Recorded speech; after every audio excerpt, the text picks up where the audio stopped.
ഒന്നുമില്ല, ചെറിയൊരു വയറുവേദന പോലെ. ചേച്ചിക്ക് ബാത്റൂം വെള്ളം പോകാനൊക്കെ ഉണ്ടല്ലോ? എന്തോ ഒന്ന് ഫ്രഷ് ആയ കൊള്ളാം. എന്റെ വീട് ഇവിടെ അടുത്താണ്, വന്നു കഴിഞ്ഞാൽ നമ്മൾ ഫ്രഷ് ആയിട്ട് വരാം. ഓ ശരി. വാഷ്റൂം പോകേണ്ടതാണേ? വാഷ്റൂം അവിടെയാണ്. ആണോ? ഓക്കെ ശരി.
നീ എന്താ ചെയ്തേ?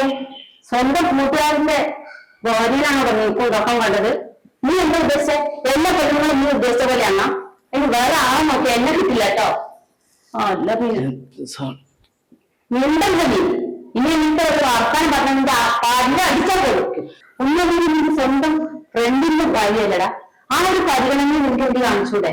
നിന്നെ വിശ്വസിച്ചിട്ടല്ല നിന്റെ വീട്ടിലേക്ക് ഞാൻ ഈ ഒരു ആവശ്യമായിട്ട് ബന്ധപ്പെട്ട് വന്നേ. നിങ്ങൾ നേരായിട്ട് ഉമ്മാര് വർത്താനം ആയിട്ട് എന്റെ വീട്ടിൽ വന്നു. ഇത് ഞാൻ എന്റെ ഏട്ടനോട് എന്തായാലും പറയുന്നു. സോറി, ഞാനത് അറിയാതെ പറ്റിപ്പോയി. ആ ഒരു സിറ്റുവേഷനിൽ അങ്ങനെ. എന്ത് സിറ്റുവേഷൻ? നിന്റെ വൈഫാ? ഞാൻ ആരാന്റെ ഭാര്യ ചിന്ത എനിക്ക് വേണ്ടേ? അതെ, ഞാൻ ഒരു നിമിഷത്തേക്ക് എന്റെ മനസ്സ് മുമ്പ് ഇനി എന്റെ അടുത്ത് വർത്താനം തന്നെ അടിച്ചിട്ട് പല്ല കഴിക്കും. നോക്കിക്കോ. സോറി, ആ നിമിഷം